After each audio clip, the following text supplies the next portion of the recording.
Good morning, everyone. So this video, we've got Henry here as well, our documentation lead. And this video is going to be all about networking in ArduPilot. And so what we're going to be doing is demonstrating some of the latest features we've got in some pending work that I've been doing with Sid and Tom on ArduPilot network support. So in particular, I'm going to be showing some of the features that we've got with this pull request that is currently pending that adds the ability to do networking over PPP on serial ports.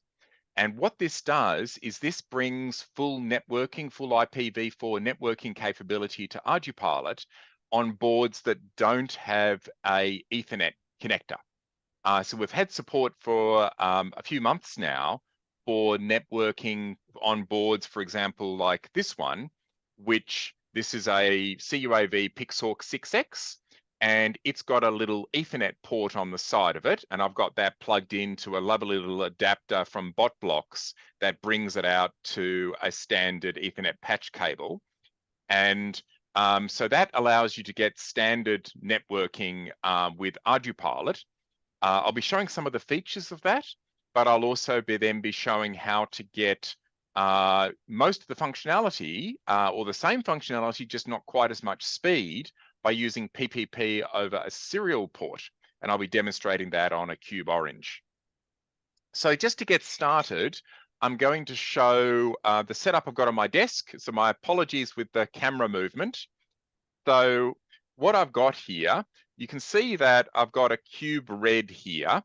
So this Cube Red is set up with a Ethernet port here.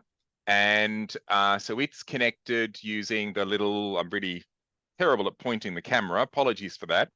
It's set up using a little Ethernet port that comes on the Cube Red and goes out to one of these BotBlocks adapters, and that goes into my home network switch. Then I've got a Cube Orange here. So that Cube Orange is attached here via the TLM1 UART. Notice I've got all 6 pins of the TLM1 UART connected across to this Raspberry Pi 4. And on the Raspberry Pi 4, I've got 5 of the 6 pins connected. The 6th is the 5-volt. I'm not using the power supply, so I don't need that. And then the other pins are connected to give me a UART with hardware flow control. And this Raspberry Pi 4 is also connected to my home network using this blue Ethernet cable I've got here, like that. Tridge, all right. Might interject just sure. That the basic Ethernet networking capability is already in master. Indeed. There is a wiki PR 5656 that you could read, and it gives figures and explanation of how all that's connected and the topology of networking in ArduPilot and web servers and so forth and so on. That might be a good place to read up if you're not familiar already with the master networking that's already in there. And then this is an extension basically to provide networking support using point-to-point and PPP and with other H7 flight controllers that don't have Ethernet built into them. Indeed. So what I've got here, I've got MAV proxy connected to a Cube Red and a Cube Orange. This is MAV proxy connected on USB to the Cube Orange in the top window here, and here it's connected to a Cube Red in the bottom window. And I built both of them with this enable network tests option. What that does is enables some benchmark tests for networking. And so I'll just show you what's happening with that one. So I've got, this is the Cube Red. And I'll just pop into the Cube Red's parameter editor and do it up like that and look for net underscore, and you will see that there is a net tests option, and I'm going to put net tests to 4, and what that will do is enable what's called a TCP discard test, and that will do bulk TCP transfer to the TCP discard port on my laptop. And so my laptop on my home network is 192.168.2.15. So what I'm going to do is start by rebooting that with that network tests enabled. And I'll also note that this QBread is set up to use DHCP. So it's got net DHCP to 1. So it's using my DHCP server on my home network to get the IP address. And you can see here that it got an assigned an IP address from my DHCP server of 192.168.2.202. And this is now showing the throughput that I'm getting. And what you can see is that since we last had a look at this, we're getting better throughput on Ethernet than we used to get. So we're now getting about 8.6 megabytes per second of TCP throughput, which is pretty good on a 100 megabit network. The theoretical limit would be 10 megabytes a second, but there's always going to be a little bit of overhead. And so we've just tweaked the LWIP options to give us a little bit more throughput. And so we can now get that 8.6 megabytes a second. And of course, we can set this up to enable network ports to come out. So I'll just turn off the network test now, because we don't need to be flooding my network with that network test the whole time. Yeah. So I'll... Tridge, this is on the red, and it can be using master, right, as it That's is right now. But it's faster with the new PR. So we got about 6 megabytes a second with what we got in master. Now we can get about 8.6. So the firmware you're using on both of the ArduPilots is basically master with this PR merged in. With this PR added, that's right, yes. Okay. So now I've also got enabled what was a feature that's already in master, where we can do forwarding. Actually, this isn't turned on that one. It is turned on the orange. And I'll demonstrate that in a second once we've got PPP. All right, so that's our basic support. That's what's in master. It's just a little bit faster. Now I'll start talking about the PPP link. And the reason we're putting the effort in for PPP is that most flight controllers that people have at the moment don't have an Ethernet port. And we wanted people to be able to get the full capabilities of networking on existing flight controllers that only had UARTs. And so if you've got something like, you know, a Cube Orange or a Pixhawk 6C or any other H7 based flight controller, and it's got a UART on it, then you can use that UART to get networking. So what we do... With flow control. Yeah, preferably with flow control. You can actually make it work without flow control, but it sometimes gets quite slow. It does work. But if you put a lot of data through it, then it'll get quite slow. That's something that we're working on. All right. So if I show you the settings on my Cube Orange, this is the Cube Orange, and all I need to do is set net enabled to 1, and then the most important thing I need to set is my serial settings. Now, I have this connected on serial 1, so telemetry 1. So I have a cable cross-connected between the Cube Orange and the Raspberry Pi, where the transmit pin on the Cube Orange goes to the receive pin on the Raspberry Pi, and vice versa. And I've got the RTS pin on the Cube Orange going to the CTS pin on the Raspberry Pi, and the CTS pin on the Cube Orange going to the RTS pin on the Raspberry Pi. And I can show you what those pins are in a second. So then I need to set this serial 1 protocol to 48. Now 48 is the serial protocol number for PPP. So this is what tells ArduPilot to establish a PPP link on that serial port. So now the baud rate I'm setting is 12.5 megabit per second. And that is the absolute fastest baud rate that an H7 STM32 can go at. The reason for that is the maximum clock that an H7 can use on its UART is 100 megahertz. And the H7 has to use at least 8 times oversampling on its UARTs, which means its clock needs to be 8 times faster than its baud rate. And 8 times 12.5 megabit is 100 megahertz. So it just physically cannot go any faster than that 12.5 megabit, which is already pretty darn fast, given people normally consider, 921.600 to be a fast UART. In this case, we're running 12 and a half times that, or 13 times that. And so we're really pushing this UART at very, very high speeds. Okay, so now on the other end, this is my Raspberry Pi 4. And this is a Raspberry Pi 4 that arrived in the post yesterday, and it just has the standard Raspbian install that came with the Raspberry Pi 4. And so I've got this Raspberry Pi 4 connected on my local area network, and then I've got a UART. Now, I'll just show you the UART setup.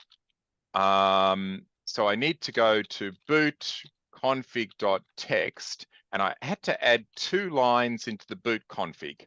That's these 2 lines here. And I'll just raise the font so it's easier to read there on YouTube. The key one is I have to put this init clock UART to 200 megahertz. Now, the default clock on the UARTs on a Raspberry Pi 4 is 48 megahertz. But on the Raspberry Pi 4, the chipset on the Raspberry Pi 4 can only do, has to do 16 times oversampling on UARTs, which means the maximum baud rate you can do on a UART is 1/16 of the clock. That means with the default clock on the Raspberry Pi 4, you can't do more than 3 megabit, because 3 times 16 is 48. So what we're doing is we're pushing this up to 200 megahertz UART clock. And if we divide that by 16, that gives us 12.5 megabit, which is the same as the maximum baud rate on the H7 on the Cube Orange. The next line we need to do is got to set this DT overlay. So we just add that line there, which says I want to enable UART2 on this Raspberry Pi 4, and I want to enable hardware flow control lines. So I say I need a 4-pin UART, so receive, a transmit, a CTS, and an RTS. That's what you get if you put this comma CRTS, CTS, RTS at the end of this DT overlay line. And DT overlay stands for device tree overlay. This just tells it to load the device driver for UART2. It doesn't have to be UART2 that you use. You could use UART3, 4, 5. You could use UART0 or 1, any of the UARTs, as long as you've got it set up with hardware flow control to get the maximum speed. So we do that, and then we reboot the Raspberry Pi, and then the Raspberry Pi is now capable of doing 12.5 megabits. All right.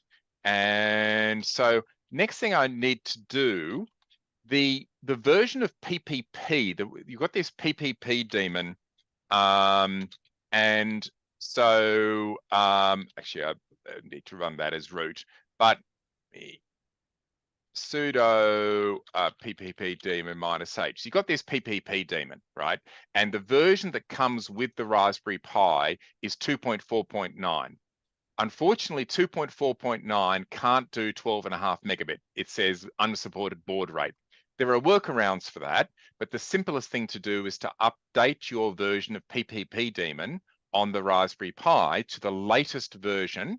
And so if you have a look at this PPP project, so github.com, PPP project/PPP, and many thanks to my old PhD supervisor, Paul McKerris, for maintaining this PPP daemon. So if you clone that and build it, you don't need to build it with any particular options, but you need to build that, and that'll get you the 2.5 version of the PPP daemon, and that is capable of doing the full 12.5 megabit. So if you're happy to run at a slightly lower speed, you can just use the one that came with the Raspberry Pi. But if you want to be a speed demon and get every bit of speed you can out of your Raspberry Pi and Cube Orange, you need to get this latest version here. Could you possibly put that on a file server and link it in the PR? Indeed, we could. So this is now the version that has support. So this is a slightly newer version. And so this is PPP daemon version 2.51 dev, because it's off the master from GitHub. And this one does support the 12.5 megabit baud rate. All right, so now we need to see, how do we start PPP daemon? Now, I've been starting it in debug mode. So let me just explain this, these options. And again, once we get this PR merge, we'll put all of this in the wiki. But we'll need to run PPP daemon, and this is a debug option where it'll put a whole lot of debug stuff to the console so we can see what it's doing. But I'll just explain what it's doing here. First of all, I'm turning on debug so I can see what it's doing. I'm telling it to connect to TTY AMA2, which is USART2 on this one, because we added that in the overlay to add UART2. Then I'm telling it to run at 12.5 megabit. That's why it's 12,500,000, which is the baud rate we're setting up at the other end. Now I'm setting the IP addresses that I want to use. So the local IP address, which is what the IP address of the PPP link is on the Raspberry Pi, and the remote IP address, which is what the IP address will be on the Cube Orange. And I've chosen those IP addresses to be addresses that are on my local network. I use a 192.168.2 network at home. And by choosing addresses on that network, that means that the Cube Orange will appear on my local network, will be accessible from my laptop and other computers on my home network, which is convenient. But really, you can choose any two unused IP addresses here. I'm telling it I'm not going to use any authentication because I've got, it's a trusted device, my Cube Orange. I don't need to authenticate when talking to it. I'm doing a node attach. That's just so it sits there in the terminal and shows me the debug messages. This turns on hardware flow control. So it tells PPP daemon to use the hardware flow control pins to talk to the UART. This says local. That means it's a local UART. I'm not using a modem. So it's not going to do modem control signals when talking to the UART. I'm turning on proxy ARP. Now, what that does is that makes the PPP daemon answer address resolution protocol requests from my local area network for the remote IP address on the Cube Orange. And that's what allows other devices on my network to see the Cube Orange as though it was directly attached to the network, which is very convenient. It means I can then go with my web browser and go directly to the Cube Orange, or I can ping it, or I can download log files directly to machines on my network. And finally, the K-tune option, that tells PPP daemon that it's allowed to adjust my kernel parameters to make proxy ARP work. In particular, what it will do is it will turn on the IP forwarding options that are needed to allow proxy ARP to work. All right, so what I'm going to do, so we've got all of that there, and this will go into the wiki later. I'm going to reboot my Cube Orange, so it's starting up, and then I'm going to start PPP on the Raspberry Pi, like that. And probably I'm already running it. Yes, okay, I was already running it there. So now I'm going to run it again. There it is, so it's started. And this is it negotiating with the Cube Orange, and you can see it's found an interface for proxy ARP, and it's now assigned these addresses. And you'll also see here on the Cube Orange, it then announces that it got a address, right? This is something worth looking at here. This is a critical deadlock. Very experimental code, this, but I'll have a look at that in a little while. All right, so that's got ourselves an IP address on the Cube Orange, which means we can now access this address, this remote address on the Raspberry Pi from, on the Cube Orange from the Raspberry Pi. So there I am pinging the Cube Orange from the Raspberry Pi.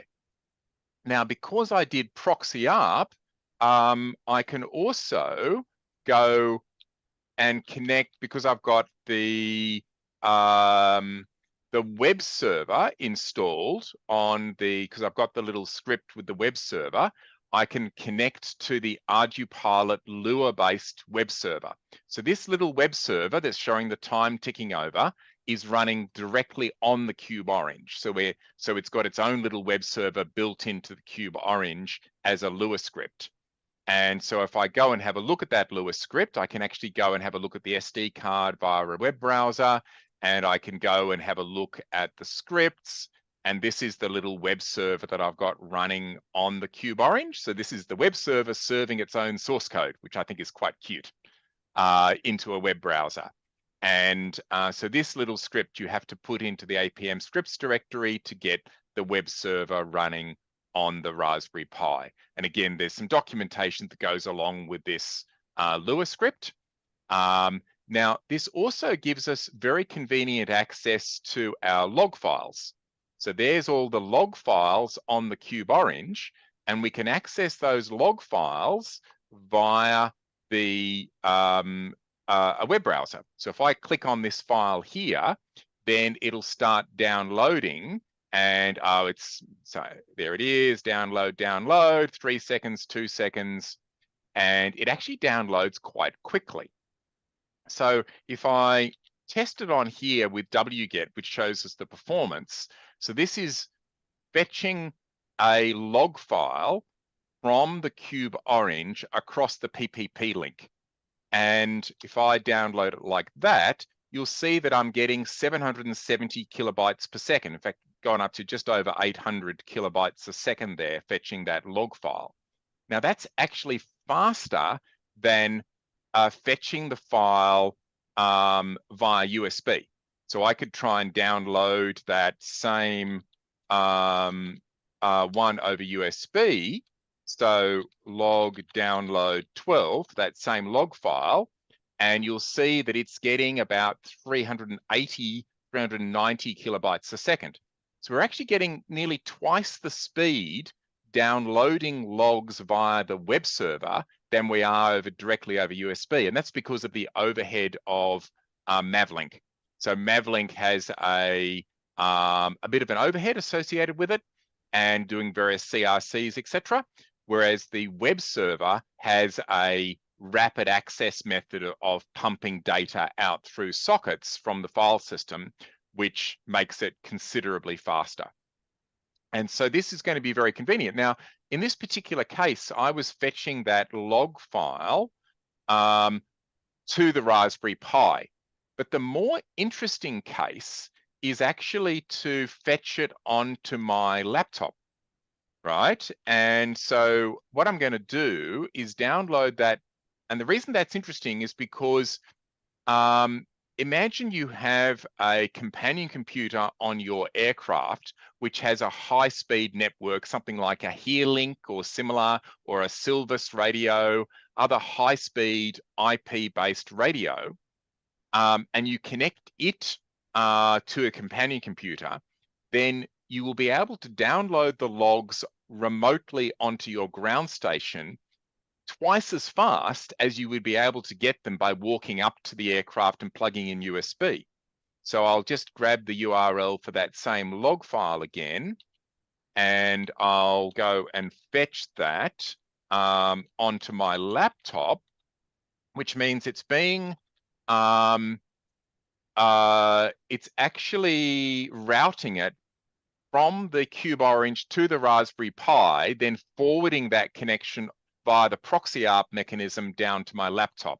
And so I'll just fire up Wireshark here so you can see what's going on. So I'll start a Wireshark session and then download here.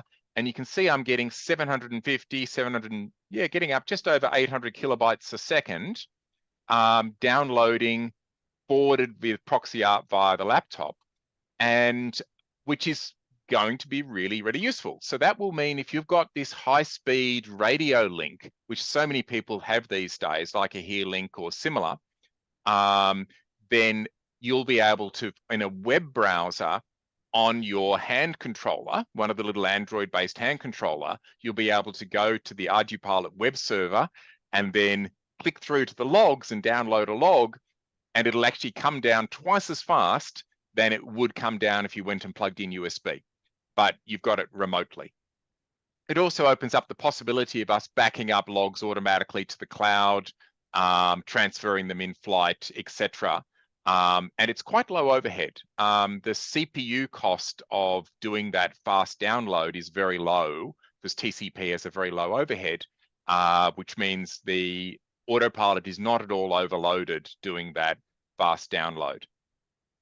All right, so we're nearly done. I know it's a lot to take in. So there's one final trick I'll show you that this has got.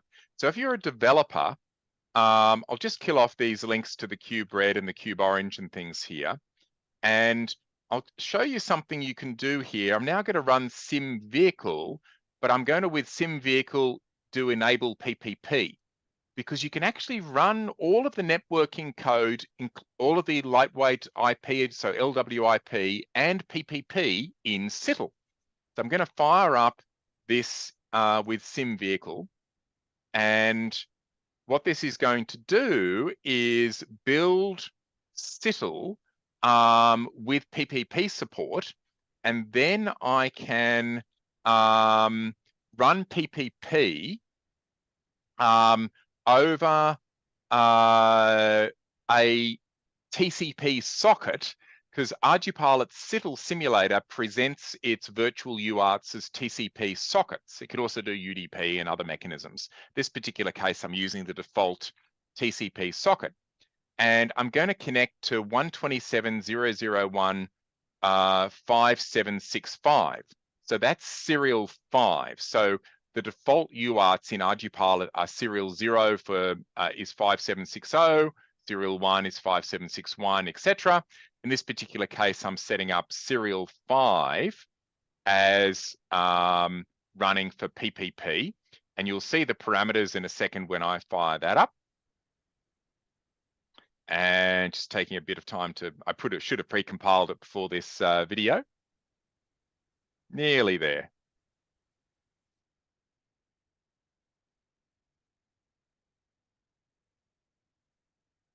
All right, there it goes. Great. And if I set serial 5, so it's set to, now the baud rate doesn't matter here because it's a TCP connection, but it's serial protocol 48. And what I'm going to do now is fire up, that's the PPP daemon talking across that TCP socket, right? And it's now got an IP address of this 192.168.14.13. I can now ping that, and I'm now pinging into my CITL environment via LWIP running over a virtual UART. And the reason that's useful, we are getting some duplicated packets here, and I haven't yet sorted out the reason why we're getting duplicated ICMP echo packets sometimes. Something to look into. But it's a great way of debugging, because that means that I can actually debug this. So I could, for example, put a break on TCP input, and there's no TCP, there you go, TCP. And so I can actually single step through the whole LWIP stack and see exactly what's happening and debug the code with a much more comfortable debug environment than running on real hardware. All right, so that was probably a lot to take in, and this video's, as we mentioned at the beginning, not really aimed at end users. This is aimed at other developers, and I'm looking for other people to try out this system to see how it works on their systems. It'd be great to try it on, for example, an NVIDIA Jetson to see what sort of baud rates we can get. Can we get the full 12.5 megabit on an NVIDIA Jetson? Can we get 12.5 megabit on a Raspberry Pi Zero, which is a very, very small system? One final thing that we're going to be working on is getting PPP running on something like this, except hopefully a much smaller non-developer version of this. So this is an ESP32. And so this has got a built-in Wi-Fi and Bluetooth, and it's also got high-speed UARTs. So the plan is that we install PPP on this to act as a PPP to Wi-Fi gateway. And these are very, very cheap. These are less than $20. So you could get one of these devices, and there are much smaller versions of these. This is the full developer one with lots and lots of pins on it. You get a small version of one of these and connect it to the UART on your flight controller, and that will give you full Wi-Fi networking on your flight controller over a UART. So very exciting. Lots of things to play with. and hopefully that introduction will get people started. Any questions, Henry? No. So the standard Raspberry Pi 4 comes with all the Linux system and the PPP module that you need, It except you need does. to upgrade it. Yeah, And you're upgrade to going to, PPP if you want the highest possible baud rate. Yes. like I said, it might be nice if you did the upgraded daemon on As a one of your, package. Yeah, indeed. It'd be nice to do a little package for it. Yep. Yeah, and just link it into the PR so that developers, when they merge the PR in, could get that and upgrade whatever. So sounds good. All right. great. All right. Well, thanks for listening, and I hope you enjoyed the new networking features we're getting in ArduPilot, and we will do more updates as we get more features in the future. So happy Thanks. flying, and have a great day. Take it easy.